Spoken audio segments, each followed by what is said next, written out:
하나님께서 이 감동을 여러분들한테 좀 느꼈으면 좋겠어요. 네. 자, 구원 역사에서 성모님이 예수님한테 이 집에 술이 떨어졌다 라는 말씀하시죠?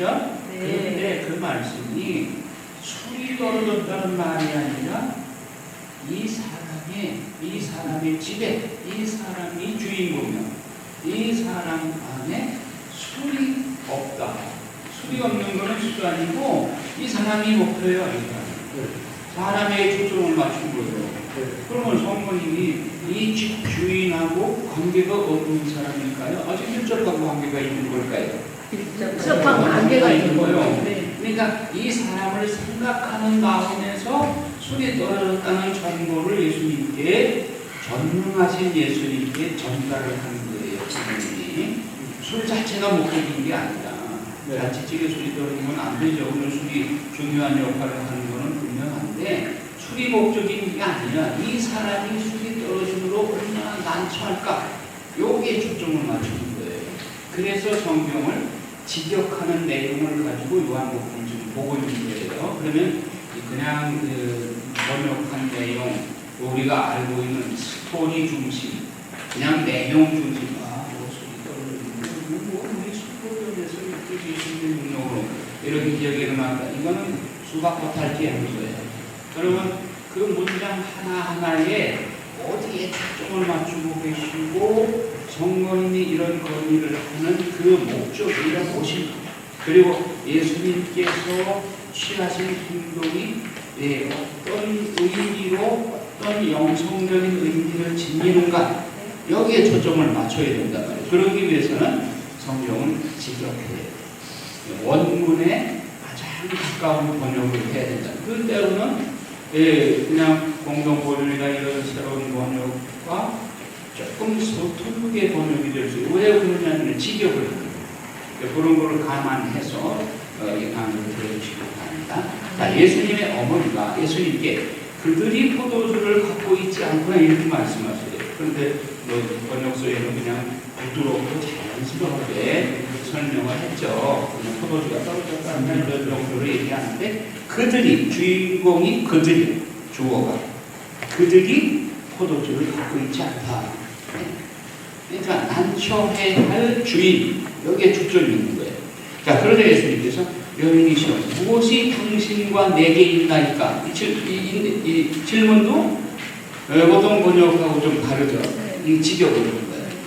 그럼 무엇이 당신과 내게 있나이까? 아직 제 시간이 오지 않았습니다. 됐습니다. 무엇이요? 여러분들한테 예수님이 무엇이 너와 내게 있느냐? 라고 질문하면 어떻게 대답하시겠어요? 여러분, 무엇이 있어요? 여러분 안에? 믿음이 있습니다. 전능하신 예수님에 대한 믿음이 있습니다. 이게 우리가 대답할 대답이죠? 성모님도 마찬가지예요. 전능하신 예수님이기 때문에 이 주인이 지금 포도주가 없다. 그러니까 전능하신 아들이 해낼 수 있다 하는 거예요. 그 믿음이잖아요. 그 믿음이 있으니까 이런 말을 하지. 믿음이 없다면, 아니면 전능한 분이 아니라면 이거 괜히 하는 말이잖아요. 할 의미가 없는 말이잖아요. 그렇죠? 네. 자, 여러분도 마찬가지예요. 여러분에게 예수님이 오늘 여러분에게 질문합니다. 여러분과 내게 무엇이 있나이까? 믿음이 있습니다. 합격이 합격. 자, 그런데 얼마나 섬세하고 자애로우신 우리 어머니인가. 유다인들에게 포도주는 삶을 신명나게 하는 즐거움의 상징입니다. 그런데 이 잔치집에 포도주가 떨어진 거예요. 그러니 주인이 얼마나 난처하겠어요. 성모님은 포도주가 떨어졌구나 하고 말하지 않고 그들이 포도주를 갖고 있지 않구나 하고 아들 예수님에게, 전능하신 예수님께 이 정보를 쓱 던진 거예요. 이 주어가 포도주가 아니라 신혼부부를 가리키는 그들 주인공. 성모님의 시선은 포도주가 떨어졌다는 사실보다도 난감해하는 처지에 빠진 신혼부부에게 집중되었다. 이것은 자애로운 성모님의 마음을 열어주는 것이다. 마찬가지예요. 성모님은 이 가나의 혼인잔치 주인처럼 여러분 모두에게 그렇게 관심을 가지고 우리한테 무엇이 지금 부족한지를 아주 예수님에게 끊임없이 전고해 주시는 거예요. 그러면 이런 성모님께 전달기도를 수시로 바쳐야 돼요? 안 바쳐야 돼요? 쳐야 돼요. 어제 제가 스코트 한 미국 그 신학자, 미국에서 첫째 그런 신학자이죠. 스코트 한. 그 사람 책이 한국말을 많이 번역됐어요. 최후의 만찬. 그리고 네 번째 잔이라는 책. 여러분도 사서 읽어보시죠. 네 번째 잔.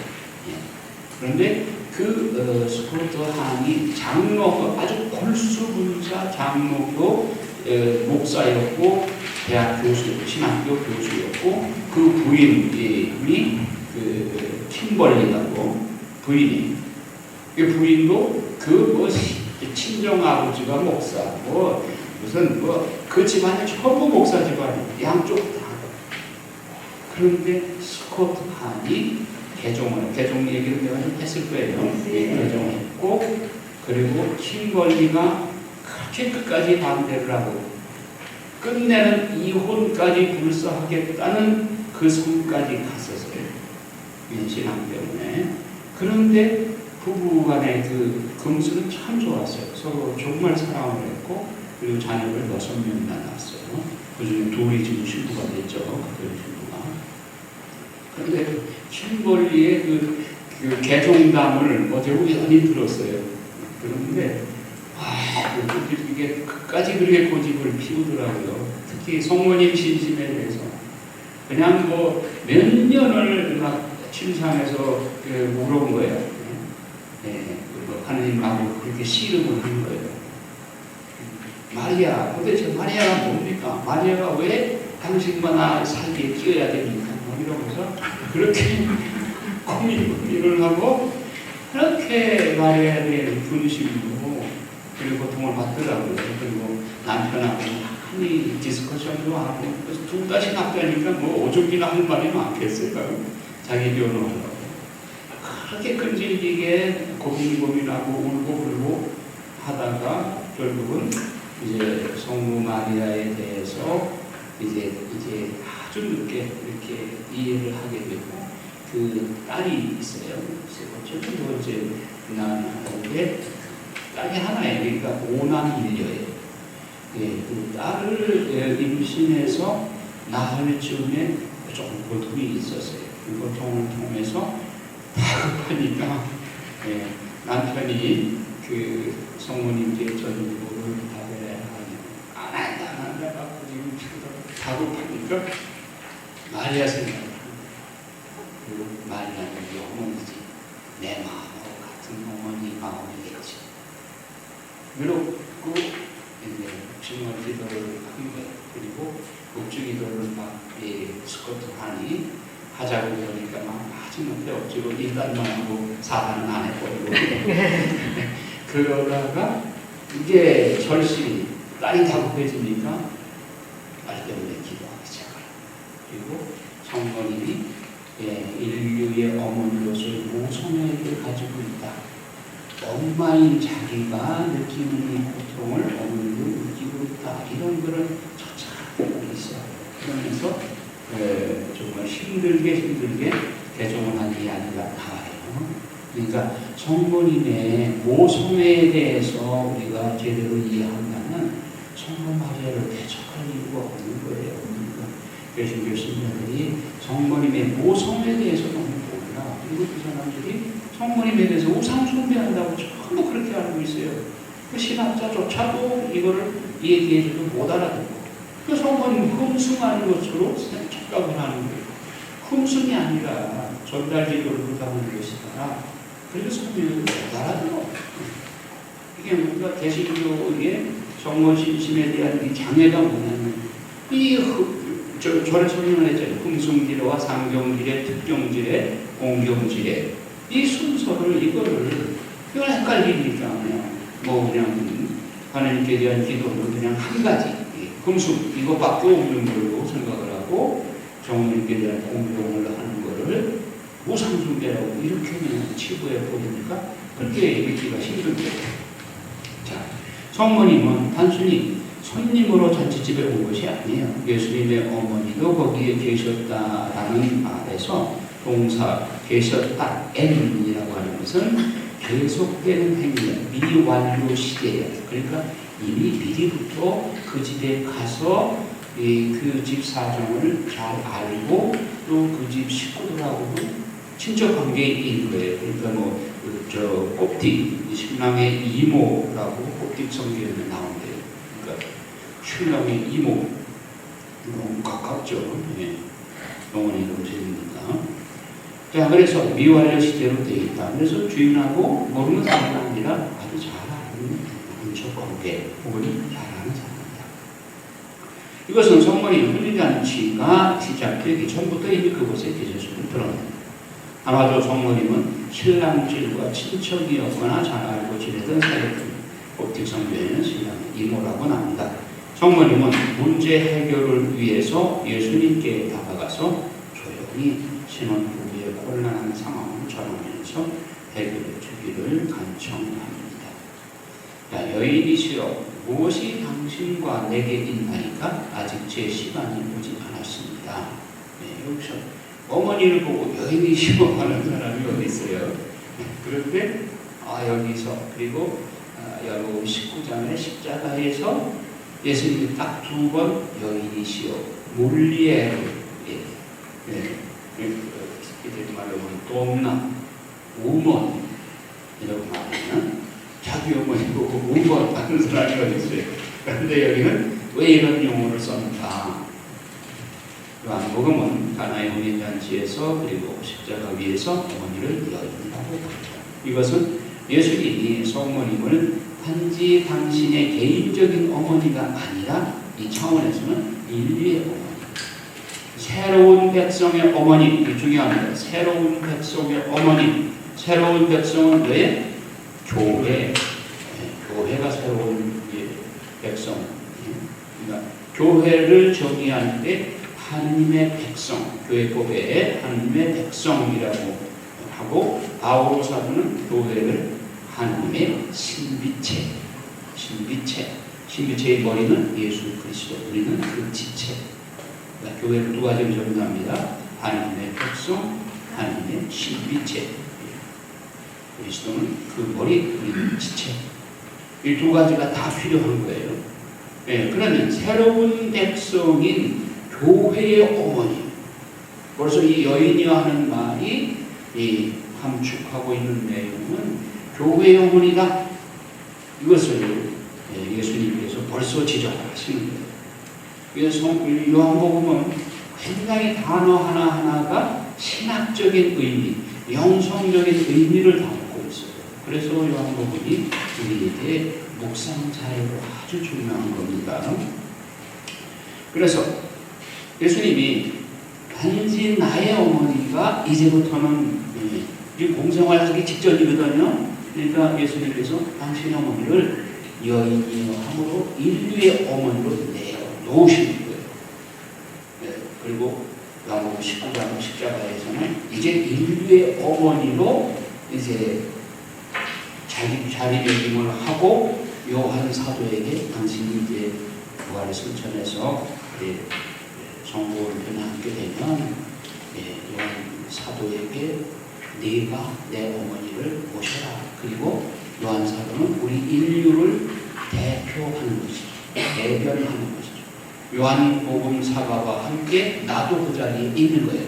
영원한 현재이신 구원 역사에 있어서 나도 요한 사도와 함께 십자가 아래 서 있는 거예요.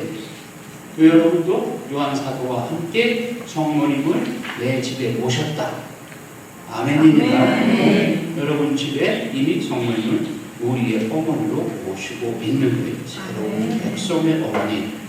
자, 이 여인은 구원사에서 중요한 역할을 하시는 분으로 내어드리는 도치이다. 가나의 혼인잔치가 있기까지 4차례의 시간 경과를 보도하는데 자, 첫째 날이 있고 그 이튿날 또 그 이튿날 그 이튿날 며칠 지났어요? 나흘이 지났죠. 그렇죠? 예. 첫째 날 그리고 이튿날 나흘이 지났어요. 그리고 또 세 번째 날이 되는 날 가나의 혼인잔치가 있어요. 그러니까 일곱째 되는 날 이렇게 되는 거죠. 그렇죠? 일곱이라는 숫자는 완전 숫자이죠. 예. 그래서 일곱째 날에 혼인잔치가 있었다. 완전 숫자. 이것은 하나님의 창조사 6일 창조 다음에 그 다음 날이 안식일이었죠. 하나님께서 창조를 마치고 우리와 함께 거룩하게 지내는 주님의 날, 디에스 도미니, 주님의 날, 오늘날의 주일, 이것이 안식일, 창조 후에 그 다음날, 일곱째 날 쉬셨다. 제자리 그냥 잠자고 쉬는 게 아니라 하느님과 함께 거룩하게 지내는 날이 주님의 날이에요. 그러니까 오늘날 주님의 날, 주일을 거룩하게 지내는 날, 놀러 가느냐, 이거 자는 거예요. 놀아도 되는 게 아닌 거예요. 하느님과 함께 거룩하게 지내는 날이 주님의 날이지. 주일날 놀러 가기 위해서 토요일날 특전 미사 참석하고, 이거는 교회가 너무 지나친 친절을 베푸는 거예요.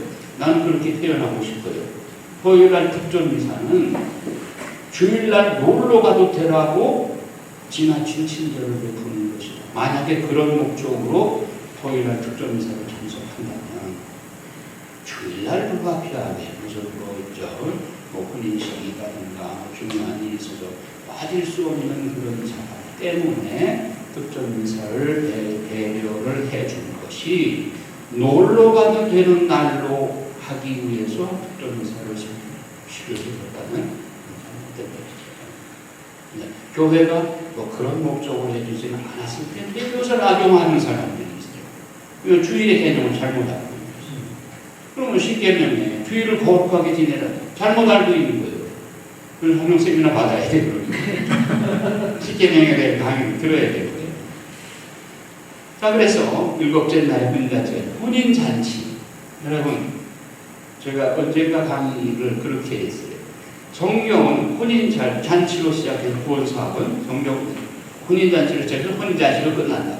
창세기 아담과 하와가 혼인하는 거. 내 뼈 중에 뼈요, 살 중에 살이라. 그렇게 해서 인류 역사가 시작이 되는 거잖아요. 그런데 요한복음록 19장에 보면 신랑이신 예수 그리스도가 재림하실 때 다시 오시죠. 신랑으로 오시죠.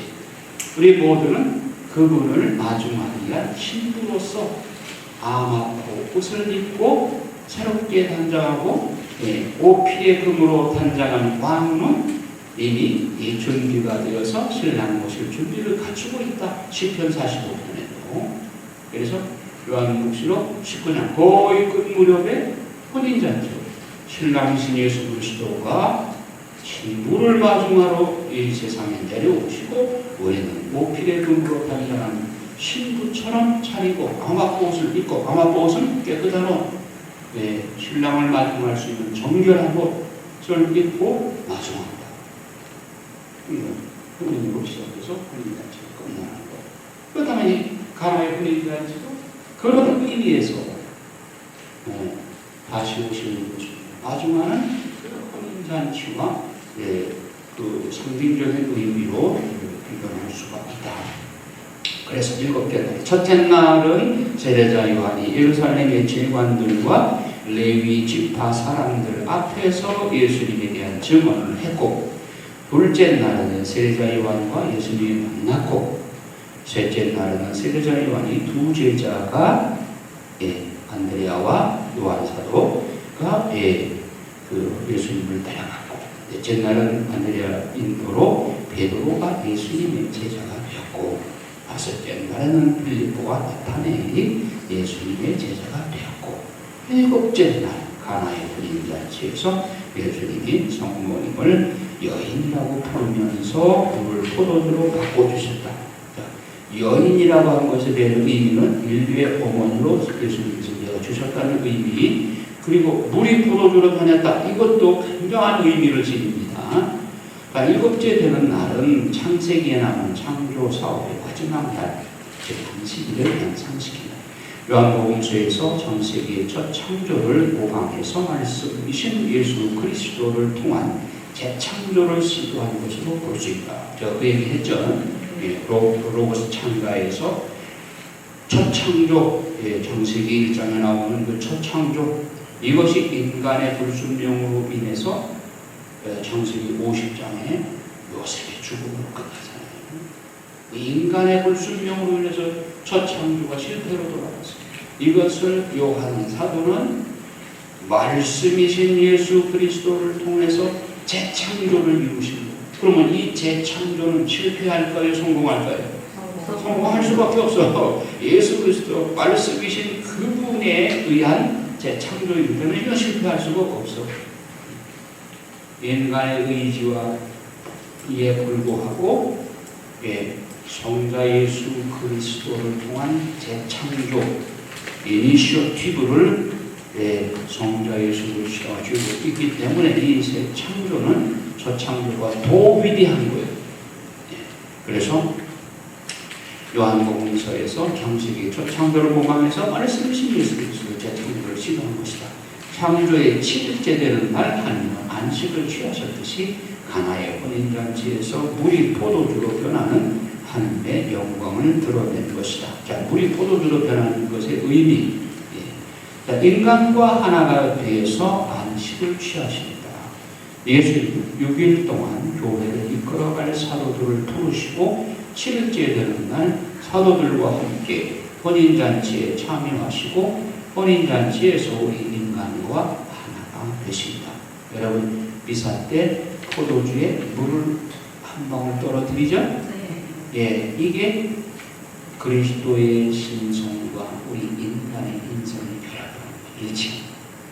여러분 미사 성제의 한 동작 한 동작의 의미가 그렇게 심오한 겁니다. 이게 그 개신교 목사님들이 미사 성제에 한번 참여하고 나서 미사 경문의 그 심오한 의미, 미사 행동 하나하나, 동작 하나하나에서 그 의미하는 함축하고 있는 영성적인 의미에 놀라는 거예요. 그러니까 미사 경문에서 보면 과거, 현재, 미래의 구원 역사 전체가 그 안에 있습니다. 강생, 구속, 순환, 부활, 승천, 재림에 관한 내용이 미사 경건 안에 다 들어있어요.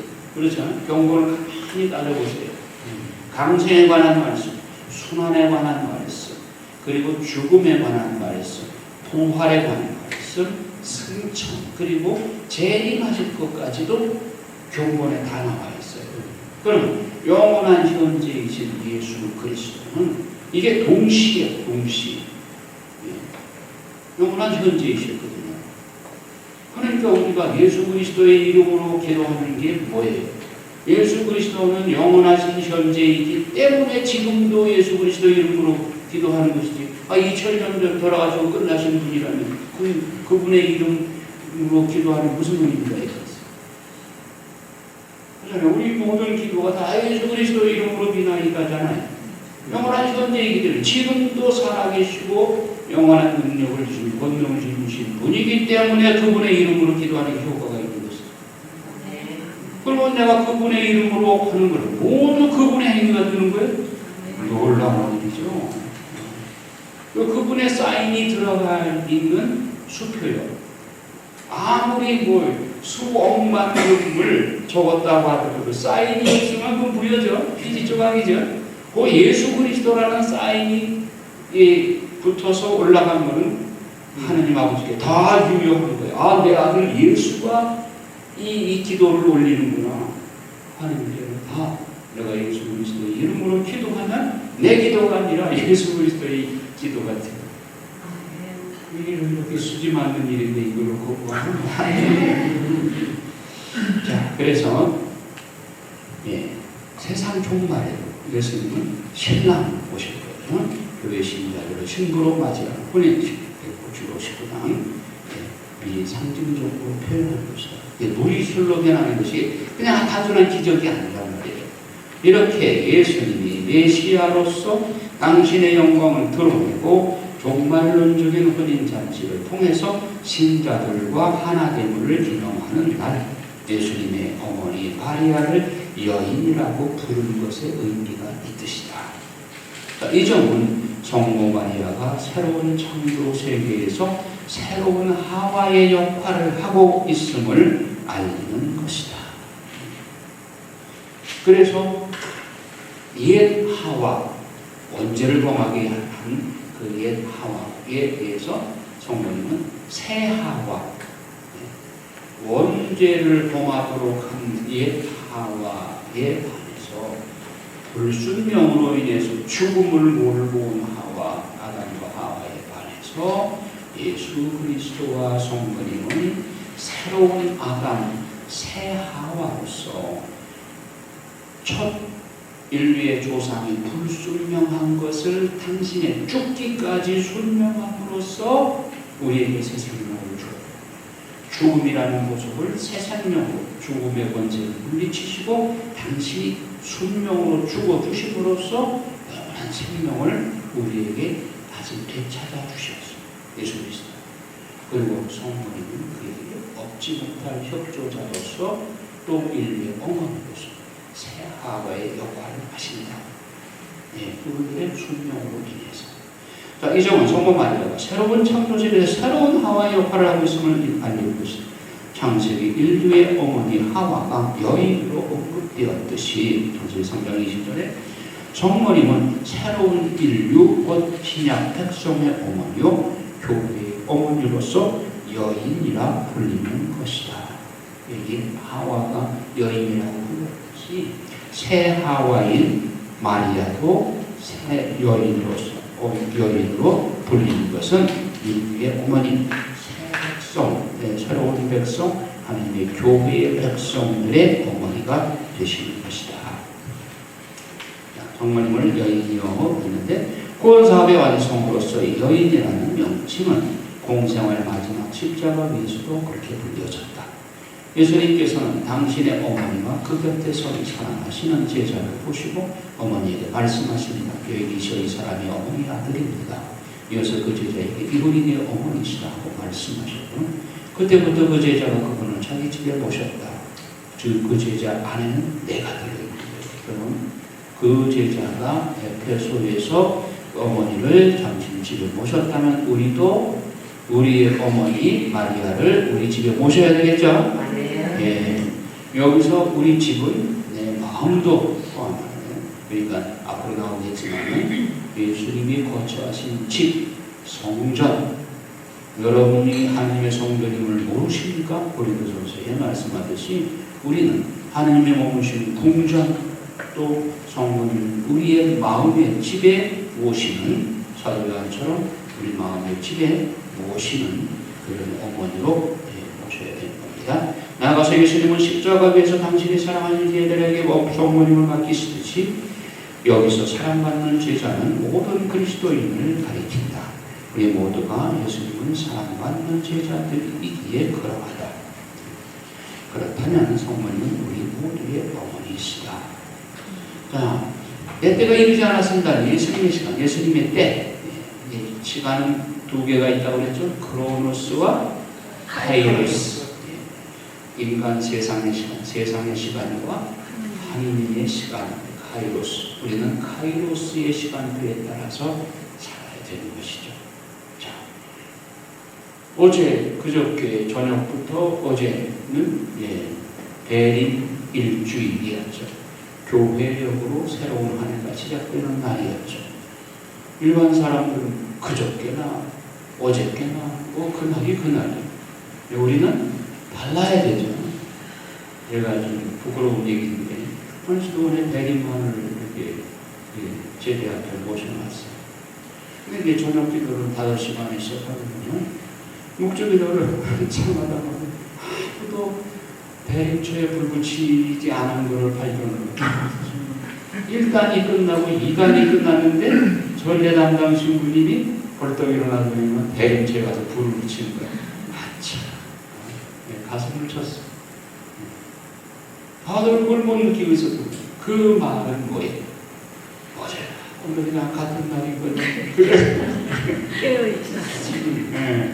그러니까 대림절 우리 교회력은 그 전날 저녁부터 시작하잖아요. 그렇죠? 예. 제1 저녁 기도부터가 대림절이 시작되는 건데, 대림환과 대림 초반 준비에 초역을 붙이는 거는 생각을 못하고 있다가, 그래서 깨어라 하는 말씀이 우리에게도 해당이 됐구나. 가슴을 쳤습니다. 여러분에게도 크로노스로 살 것이 아니라 카이로스로 살아야 되는 겁니다. 여러분은 대림 첫 주간으로서 여러분 마음이 설레야 돼. 그러면 대림이 무슨 뜻이에요? 아드벤투스, 기다림이잖아요. 기다림은 오시는 분을 전제로 한 것이죠. 기다림과 오신다고 하는 것, 마중한다. 이것은 같이 어느 한쪽이 없으면 이거 싱거운 것이죠. 오실 분이 없으면 기다리는 괜히 뭘 기다려. 오실 분이 있으니까 기다리는 거죠. 그런데 오시는 분이 누군가에 따라서 기다림의 성대한 그 준비가 얼마나 성대하냐가 결정되는 것이죠. 우리 집에 만약 대통령이 온다고 그러면 뭐 가문의 영광이요. 일생일대의 영광일 텐데, 오시는 분이 한 나라의 대통령이에요. 우주의 대통령이에요. 만왕의 왕, 군주 중의 군주, 천상천하의 유일한 왕이신 예수 그리스도가 오신다. 이게 뭐 하루 이틀 준비해서 될 일이 아니잖아요. 그래서 한 달 동안 준비하고 대림 4주간 동안 있잖아요. 촛불이 4개나 한 주간마다 하나씩 옮겨 붙여지는 거잖아요. 그러니까 짙은 자색에서 옅은 자색으로, 분홍색으로, 흰색으로, 교회 전례가 이렇게 하나하나가 의미심장하잖아요. 이런 거를 내용을 한다면 개신교에 뭐 그런 게 있어요? 프로테스탄트에.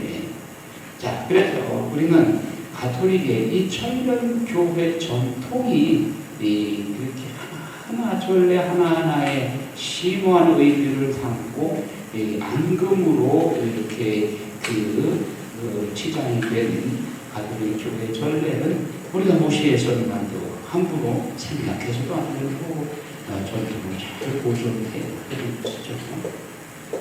그래서 카이로스에 따라서 살아야 된다.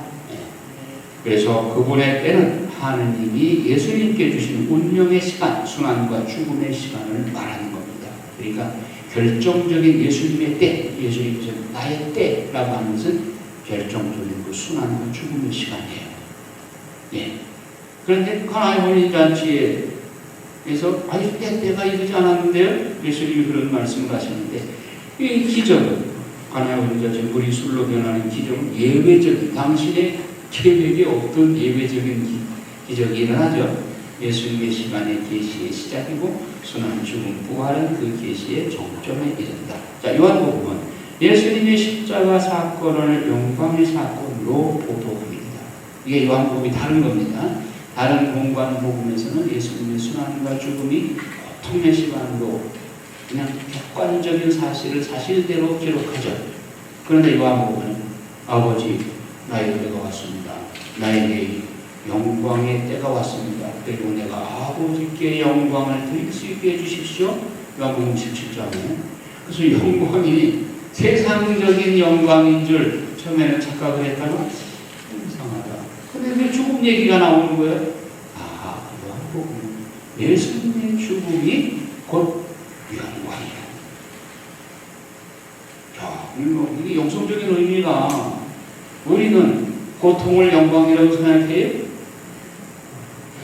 여러분도 요한복음 사가의 영성적인 수준으로 옮겨 앉으려면 고통을 영광으로 생각하시다. 예수님이 당신의 순환을 영광이라고 표현하셨어요. 요한복음의 특징이에요. 자, 요한복음은 예수님의 십자가 사건을 영광의 사건으로 보도한다.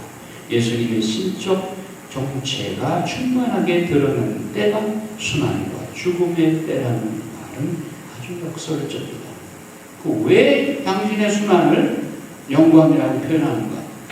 예수님 오신 목적이 세 가지 목적이 있다고 했죠?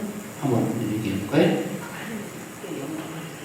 그렇지. 인간이 피조물이 하느님께 미처 다 드리지 못한 부족한 영광을 예수님께서 당신이 그 영광을 부족한 것을 채워드리기 위해서 오셨고, 두 번째로 인간의 죄악을 대신 배상하기 위해서 오셨고, 세 번째로 모든 인류에게 믿지 않는 사람에게까지 당신의 이 구원, 그 순환과 죽음의 이 구속 공로를 모든 사람들에게 공동 선익을 베풀기 위해서,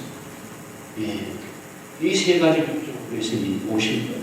첫 번째, 피조물이 마땅히 드렸어야 할, 하느님께 드려야 할 영광, 부족한 영광을 채워드리기 위해서, 기워받기 위해서, 그리고 인간의 죄악에 대한 배상을 하기 위해서, 대신 배상하기 위해서.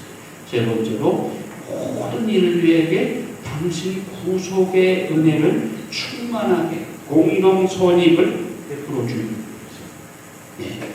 그러니까 예수님께서 당신의 순환을 영광이라고 말씀하신 것은 이제 하느님이 나를 보내신 그 목적을 이루기 위한 이 순환과 죽음, 이것이 그냥 고통으로 패배의 상징인 것 아니라 이 고통을 통해서 당신께 부족한 영광을 돌려드리고 또 인간의 죄를 대신해서 그리고 모든 인류가 다 구원받도록 하는 이게 영광입니다.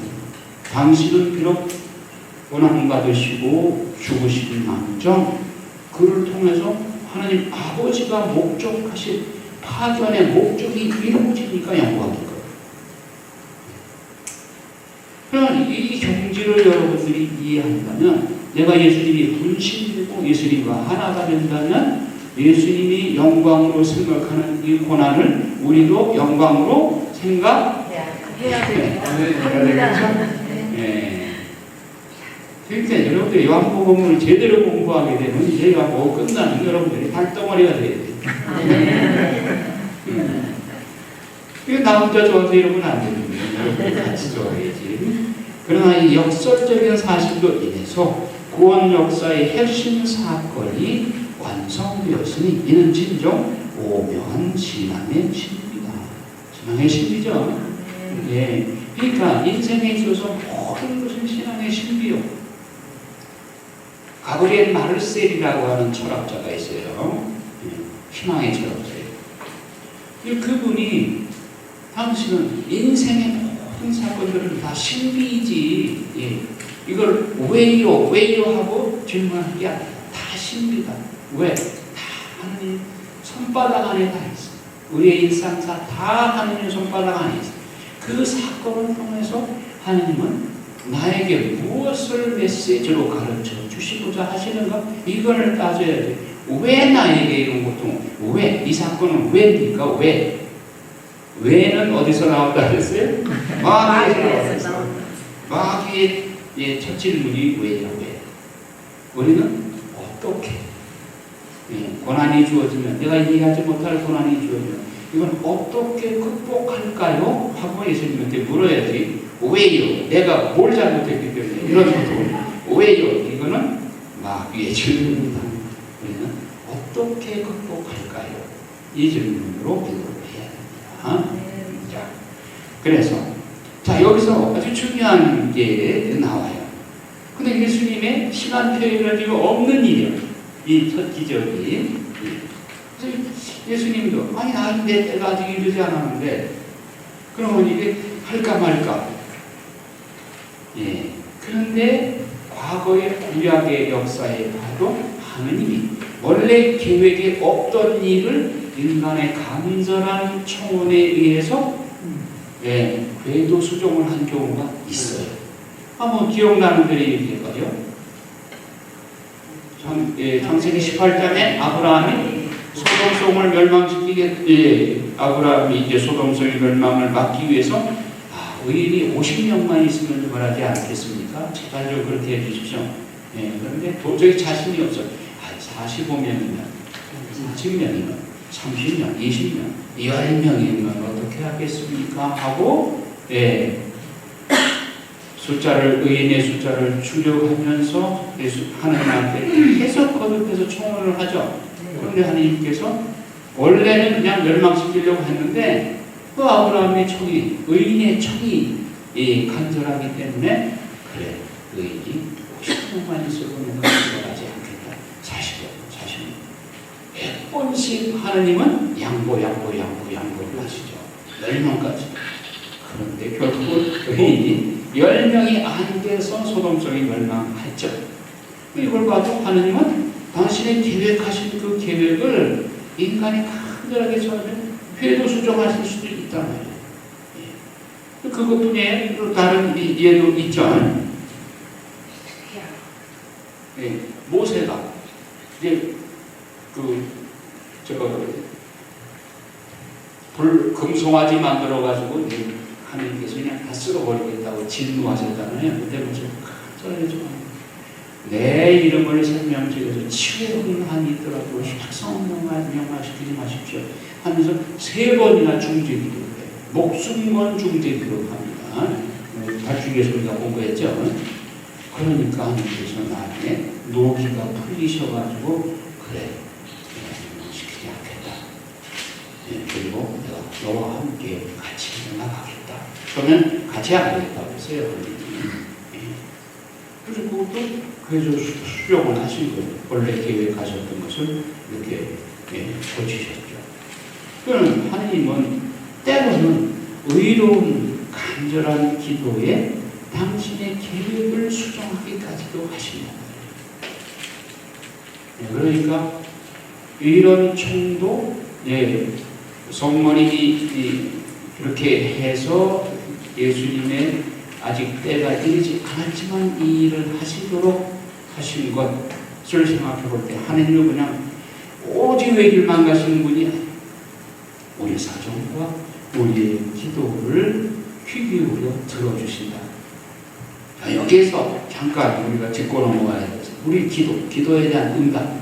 한번 생각해보세요. 여러분 기도를 해서 내 자식이 그 대학에 박시험에 합격하게 해주십시오 라고 기도를 했는데 다 이루어져요? 우리 남편이 하는 사업이 번성하게 성공해 주십시오. 그 기도 다 들어줘요? 그런데 내가 그렇게 세상적인 축복을 위해서 기도할 때 안 들어주는 경우도 있어. 그러면 하나님은 내 기도를 들어주시는가 안 들어주시는가? 답해보세요. 들어주셔야 안 들어주셔요? 들어주셔요. 들어주시는 것과 응답을 주시는 것과는 다르잖아요. 하나님은 우리가 어떤 기도를 하더라도 경청을 하셔요. 경청. Listen. Listen to your prayer. 귀 기울여 들어주시긴 하셔. 그런데 성경에 예수님께서 뭐라고 말씀하셔요? 너희는 악하면서도 자식의 청을 들어줄 줄 알거든. 선하신 하나님 아버지께서야 너희의 청을 얼마나 잘 들어주시겠느냐? 더 좋은 것으로 주시지 않겠느냐? 더 좋은 것으로 응답해 주시. 듣기는 들어주시는데 저 응답을 제가 원하는 대로 해주면 해롭겠다 싶으면은 그것이 아니라 더 좋은 것으로 응답해 주셔. 사도 바오로가 그 높은 경지에 오른 그분이 나중에 고백하잖아요. 고린도 후서 12장에 가시에 찌르는 고통을 당하고 있어서 3번이나 그것을 없애달라고 청했는데 그대로 청한 대로 해주셨어요? 아니요. 그러면 하나님은 바오 사도의 기도를 들어주시지 않은 건가요? 아니요. 들어주셨는데 응답은 다르게 주셨죠. 그러면 가시에 찌르는 고통은 여전히 있는데 어떻게 응답하셨을까요? 영적인 구원으로 응답을 주신 거죠. 그에게 정말로 영적으로 충만한 완덕의 경지에 이르도록 응답해 주신 것이죠. 자, 그래서 여기서 현세적 축복과 영혼의 축복 이 둘을 놓고 우리가 생각하면 흔히는 이제 그 현세적인 그 축복에 대한 청원 기도 이런 것에 대해서 해도 좋다, 해서는 안 된다, 뭐 이렇게 양극단으로 얘기를 하는데 세상에 대한 축복, 그 자식이 예비고사 준비를 하고 있는데 그 시험에 그 합격하게 해달라고 하는 기도 해야 돼요, 하지 말아야 돼요. 네. 그러니까 현세적인 축복에 대한 기도를 아주 그냥 죄악시하고 그런 걸 하지 말라고 한다면 그건 또 잘못된 거예요. 극단이. 그런데 오로지 그런 기도만 한다? 이건 또 기복신하는 거예요. 예. 그러니까 그런 기도가 필요한데 해야 되는 거예요. 아니 내일 수능고사 본다는데 엄마 아빠가 그럼 뭐 기복신하는 거예요. 난 너를 위해서 기도 안 할 거야. 그러면 되겠어요? 기도해야죠. 네, 그러나 그 기도가 펀히 놀고 있던 아이를 갖다가 그냥 서울대학에 합격하게 해달라고 그렇게 기도하는 거는 흔히 염치가 없는 기도지. 네. 그러니까 그동안 그 공부한 실력을 유감없이 발휘하고 실수하지 않도록 도와주십시오. 그런 기도는 좀 양심적인 기도잖아요. 근데 공부도 안 한 사람이 서울대학에 합격하려고 하는 거는 너무 횡재를 청하는 거예요. 하느님의 본능을 이용하는 것밖에 안 되죠. 어쨌든 그런 기도나 저런 기도나 하느님은 특히 listen to your prayer. 귀 기울여 들어주시긴 해. 그런데 그것이 적절하냐 적절하지 않느냐는 하느님이 판단하죠. 3살 먹은 꼬망이가 면도칼을 달라고 하면 그 줄 엄마가 어디 있어요? 그렇죠? 그러면 우리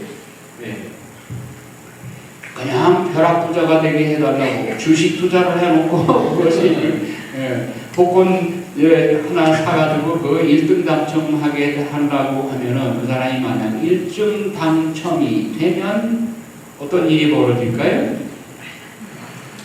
심장마비 걸려서 죽을 수 있어요. 두 번째로는 화장실에 갈 때 마음과 나올 때 마음이 다르듯이 그때부터는 하나님 빠이빠이 할 수도 있어요. 그러니까 이것이 하나님은 영원한 존재이기 때문에 그 사람이 그걸 만약에 줬을 때 어떻게 될 것이라는 것도 다 알고 계시죠. 그러니까 그것이 해로울 때는 안 주시는 거지.